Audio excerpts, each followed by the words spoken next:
विदेश मंत्री एस जयशंकर के बयान पर कांग्रेस प्रवक्ता सुप्रिया श्रीनेत ने उन्हें सबसे असफल विदेश मंत्री करार दे दिया है। दरअसल जयशंकर ने भारत की पूर्व प्रधानमंत्री इंदिरा गांधी पर गंभीर आरोप लगाया था। न्यूज एजेंसी एएनआई से उनसे बातचीत में उन्होंने ये कहा था कि 1962 में कांग्रेस के शासनकाल में ही चीन ने भारत की जमीन पर कब्जा किया था।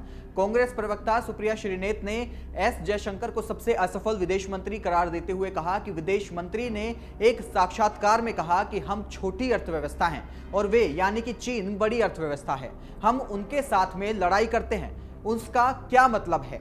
किसी विदेश मंत्री का यह सबसे निंदनीय बयान है। दरअसल विदेश मंत्री एस जयशंकर ने एएनआई के साथ में बातचीत में यह कहा था कि मैं बताना चाहता हूं कि चीन ने 1962 में हमारी जमीन पर एक टुकड़े पर कब्जा कर लिया था और अब विपक्ष 2023 में मोदी सरकार पर आरोप लगा रहे हैं कि चीन उस जमीन पर ब्रिज बना रहा है जिस पर चीन ने 1962 में ही कब्जा कर लिया था।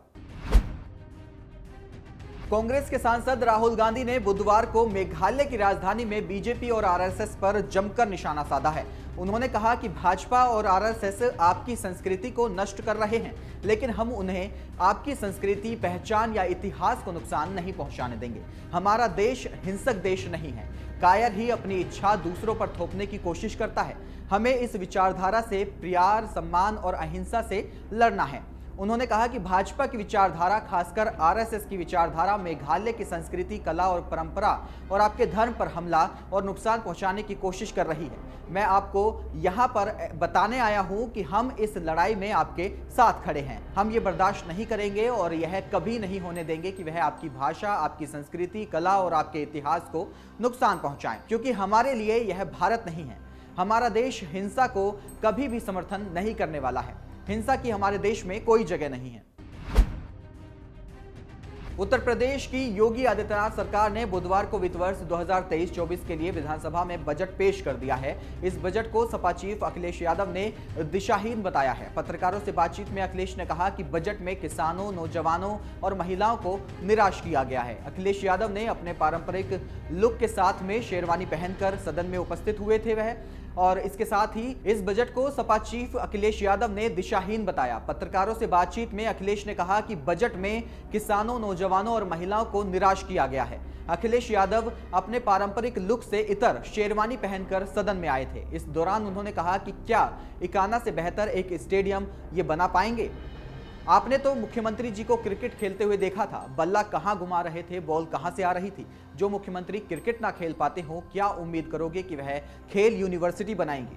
खेल का पहनावा अलग है, ऐसे नहीं खेल पाओगे क्रिकेट। अखिलेश ने कहा कि जो भाजपा 1 ट्रिलियन इकोनॉमी का सपना दिखाती हो, तो मुख्यमंत्री जी बताएं कि यूपी की ग्रोथ रेट क्या है। मैं नहीं समझता कि भाजपा की सरकार 1 ट्रिलियन इकोनॉमी बना पाएगी।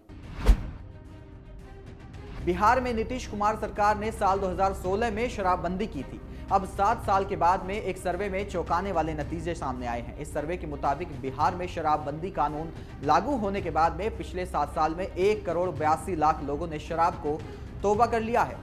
इसके साथ ही बिहार की 99% महिलाओं और 92% मर्द शराबबंदी कानून को बनाए रखने के समर्थन में है। दरअसल मद्य निषेध, उत्पाद एवं निलंबन विभाग ने शराबबंदी से लोगों पर हुए प्रभाव के लिए एक सर्वे कराया था। उसी सर्वे में ये नतीजे सामने आए हैं। इस सर्वे को जीविका और चाणक्य राष्ट्रीय विधि विश्वविद्यालय के पंचायती राज शेयर ने संयुक्त रूप से किया था। इस सर्वे के लिए बिहार के सभी 38 जिलों में काम किया गया। बड़ा सर्वे होने के चलते 1,15,000 जीविका समूह में से 10,000 लोगों को चुना गया और इन लोगों के जरिए 98% पंचायतों और 90% गांव में सर्वे कराया गया।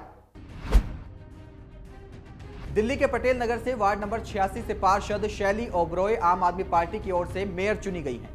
शैली ओबरॉय ने 150 वोटों के साथ में जीत दर्ज की है। इसी के साथ एमसीडी पर पिछले 15 सालों से काबिज बीजेपी को आम आदमी पार्टी ने बेदखल कर दिया है। 2013 में आम आदमी पार्टी में शामिल हुई शैली ओबरॉय एक कार्यकर्ता के रूप में शामिल हुई और 2020 तक पार्टी की महिला मोर्चा की उपाध्यक्ष रही। मेयर बनने के बाद में डॉक्टर शैली ओबरॉय ने कहा कि मैं आप सभी को विश्वास दिलाती हूं कि मैं इस सदन को संवैधानिक तरीके से चलाऊंगी। मुझे उम्मीद है कि आप सभी सदन की गरिमा बनाए रखेंगे और इसके सुचारू संचालन में सहयोग करेंगे।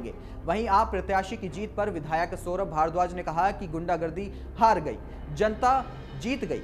बीजेपी धोखा देकर अपना मेयर बनाना चाहती थी। मैं शैली ओबरॉय को दिल्ली का मेयर चुने जाने पर बधाई देता हूं। वहीं अब अली इकबाल डिप्टी मेयर बनने वाले हैं।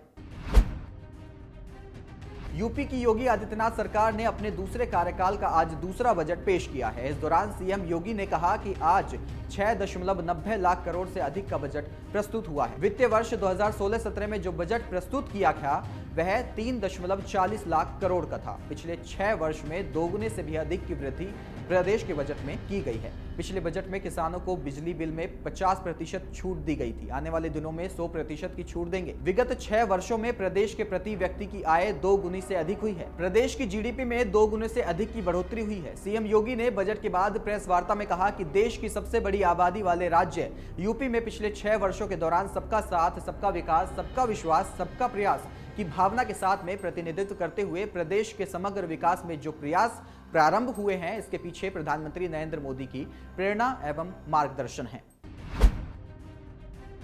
योगी आदित्यनाथ सरकार ने अपने दूसरे कार्यकाल का आज दूसरा बजट पेश करते हुए कहा कि अगले 5 साल में यूपी $1 ट्रिलियन की अर्थव्यवस्था बनेगी। दरअसल उत्तर प्रदेश की योगी आदित्यनाथ सरकार ने राज्य को 2027 तक $1 ट्रिलियन की इकोनॉमिक बनाने का लक्ष्य रखा है। इसके तहत करोड़ों रुपए की भारी भरकम धनराशि खर्च की जाएगी। यह राशि infrastructure, health, judiciary, education, heavy industry आदि पर खर्च की जाएगी। यूपी सरकार के मुताबिक इस लक्ष्य को पाने के लिए सालाना विकास दर को 30 से 35% तक बढ़ाना होगा। बजट पेश करने से पहले सीएम योगी आदित्यनाथ ने कहा कि आजादी के अमृत काल के प्रथम वर्ष में आज प्रस्तुत होने जा रहा नए उत्तर प्रदेश का बजट राज्य के सामाजिक, आर्थिक और सांस्कृतिक विकास के इतिहास में नए स्वर्णिम अध्याय जोड़ेगा। इससे पहले लखनऊ में स्थित मुख्यमंत्री आवास पर सीएम योगी की अध्यक्षता में बजट 2023-24 प्रस्तुत होने से पूर्व कैबिनेट बैठक हुई थी।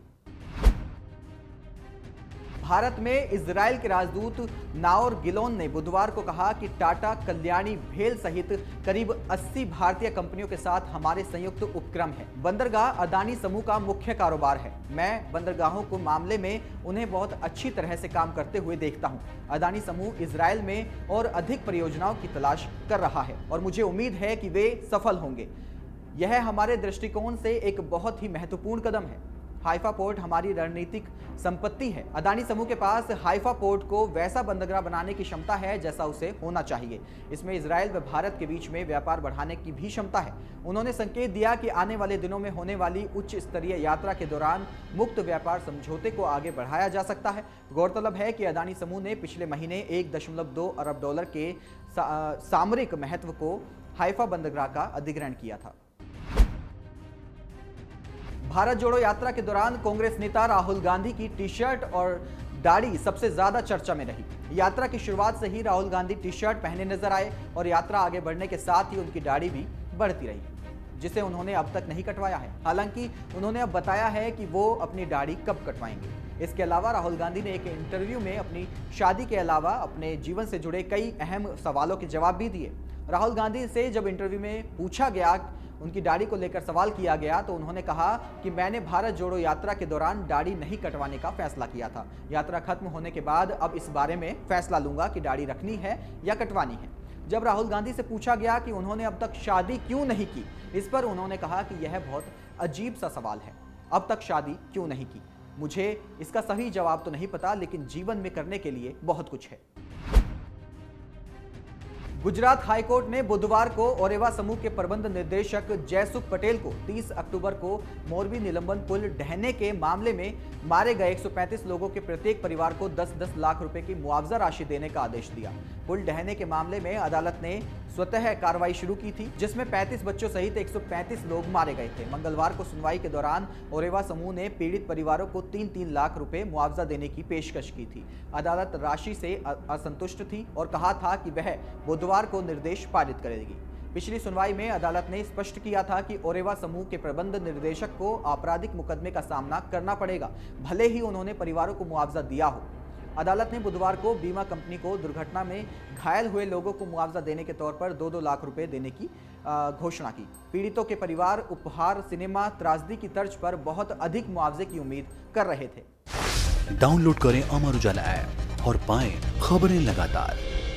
अगर आप ये वीडियो YouTube पर देख रहे हैं तो हमारे चैनल को सब्सक्राइब करें और बेल आइकन को दबाना ना भूलें। अगर आप Facebook पर ये वीडियो देख रहे हैं तो हमारे पेज को लाइक करें।